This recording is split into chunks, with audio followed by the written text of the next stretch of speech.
Hi there, how's it going, Helen? Right. It's good to see you at the sports club again. Yeah, again, it's sort of a little bit of my home at the moment. Spending an awful lot of time here. Good. So tell us a little about you first, and then we'll talk about the sports club and what you do here. Yeah, so I am semi-retired. I'm more sort of voluntarily unemployed at the moment. That's a good word. Yeah, but I'm putting a lot of time into this club. I live very local, and my son a few years ago came along and he took part in a bit of cricket here, and I just thought, I was upstairs in the bar, I was having a drink, and I was looking out and there were like 30 or 40 kids playing cricket in the sun, and I just thought, this is how life should be. And there are a few people who was quite social in the club. It just felt lovely. And then I've been involved in sport all my life. I was fortunate enough to be able to turn my hobby, which was sailing, into my career. And so I was... You live in a place if you want to do sailing. Yeah, I am kind of. But I ended up giving up regular work and going to sail professionally when I was about 24, 25. So I packed everything up and spent 2 years sailing in Greece. Wow. And then I sailed across to the Caribbean, and I started my own business there, and then met up with someone else. And we had a I suppose you'd call it an events management company, where we would be racing yachts and having guests on board, and then we would sometimes actually be racing them for real, in real regattas, and then we'd be putting on these sort of demonstration regattas. And at a certain point, with a family, hurricanes, dengue fever, all sorts of other reasons, we moved to Switzerland, and I did an MBA there. Got involved in business, in particular in marketing and development and raising funds for sports facilities, and that became my life for quite a long time, working as what's called a development director. And then fast forward a little bit, I wanted to take a step back, and I ended up getting into construction. So that's been the last 10 years of my life. But all the time, sport's been important. I'm rubbish at sport, absolutely frank. Anyone who's watched me recently out playing walking football can see that. So you're a competitive player then? Well, there's a competitive edge to me. So when it comes to sailing, incredibly, intensely competitive. But I have a wonderful T-shirt because I used to do triathlons, and it says, "Why suck at one sport when you can suck at three?"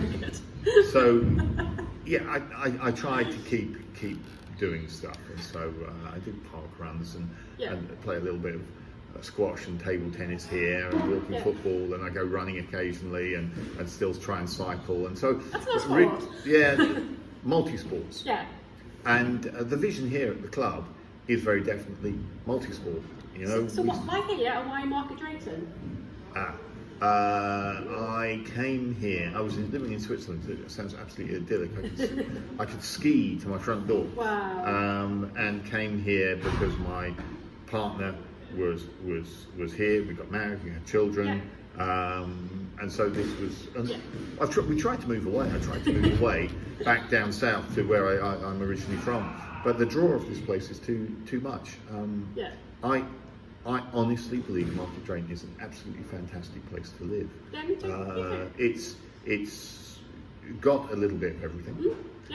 We're a long way away from the nearest big towns, so we have to be a little bit self-supporting, which is great. So we have places like Festival Drayton, which I think is just incredible. We have Fordall Farm, another absolute gem. What's happening, not being negative towards any other pubs, but what's happening with the brewery at Jules is absolutely great. I was there last night actually. But we met there once. We did. And we've got a couple of big employers as well, with complete foods and pale thoughts, Yeah. and we've also got I've got a Muller.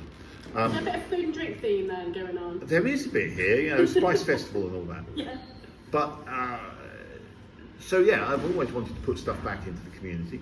Yeah. Always have. When I was sailing, I was Commodore, it's like chairman of the sailing club, and I've got a real passion for this place. I want what I believe is more people, more active, more often. Brilliant. And I put in brackets underneath there a rude word, and I don't care what it is that people are doing. Yes. And now that active could be something as simple as this morning we have about 30 or 40 people upstairs just having coffee, getting out the house. I think of Tuesdays, I like coming in on a Tuesday because we have 70 people or over 70 people over the age of 70 doing some activity here at the club. The cricket club is coming up to its 150th anniversary. Whoa. Now there's two dates. One is 2028, which is the anniversary of the first cricket match. Wow. And the other is 1880, which will be 2030, which is the first cricket match here at the Grove ground. Wow. At the Grove cricket ground. So we are looking forward. I'm not sure which we're going to do, but we're going to celebrate 150th anniversary. That is pretty impressive. So by far the oldest. It's the oldest club here, it's the biggest club here, it's the most diverse in terms of the range of sports and the age. Steve Valley, over the summer we have our football coaching courses going on with Steve Valley. So they start at the age of 4. Wow. And then next door doing the seated exercise and the fall prevention, we've got people 94 years old. Wow. So yeah, well, it's an honour. community. It's an honour to be involved in this little organisation and just trying to take it moving forward. One of the things that we've done is about 10 or 15 years ago, we put the whole facility with a covenant on it with something called Fields in Trust. Okay. So this facility can never be built on. It can never be used for anything other than sport, which was the original wish of the Wilson family for both this location and for the Grove Field. And fortunately, the Grove are taking that on board and wanting that facility to be used. So we will still be here. We'll be playing cricket, but we'll be playing pickleball, table tennis, some sports that I don't even know the names of yet, don't exist. We'll be rambling. We have the anglers coming. We will more and more. We will become an umbrella organisation for clubs that are not necessarily big enough to have a home for themselves.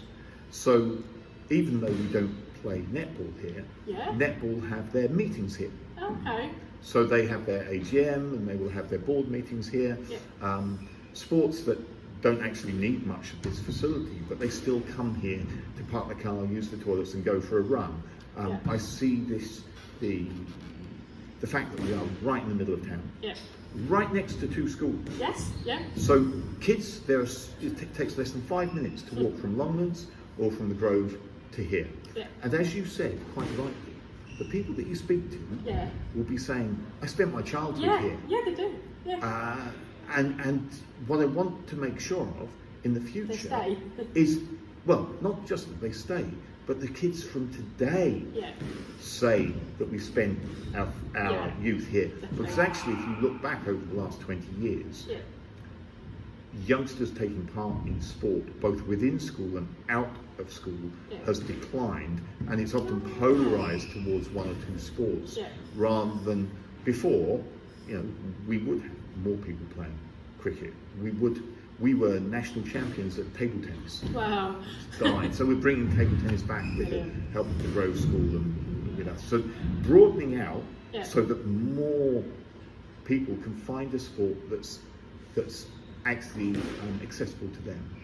So boxing is a great example of that, where working in the gym, working out, all sorts of sports. Rugby is another good sport where it's great to see rugby taking off again at the Grove. All sorts of shapes and sizes can take part in the sports. It's not just for one body type and ball sport players. Yeah. Sport should be both competitive and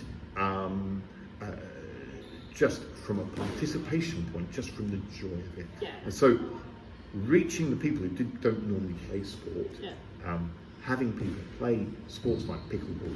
Yeah. I don't know where what pickleball is. Pickleball, well, there's two new racket sports that are really taking off. There's paddle and there's pickle. Okay. Paddle has got a lot of commercial sponsorship behind it, and so you've seen a growth in paddle. Yeah. Pickle is an easier sport to pick up. Yeah. It's played on a badminton court. Okay. The rules are similar to tennis. Yeah. It's very accessible for people who are not in the most prime physical condition. Right here is an absolute tourist gem, and it's undiscovered and unused. We have just installed some ANPR cameras, so that we can count the number of tourists that use the canal. Yeah. By using ANPR, we can recognise our repeat cars, probably our members, or maybe locals walking their dog. But every single car every single number plate that is sort of unique means chances are is someone going and using the canal. And some days we can have up to 100 people coming and walking up and down here.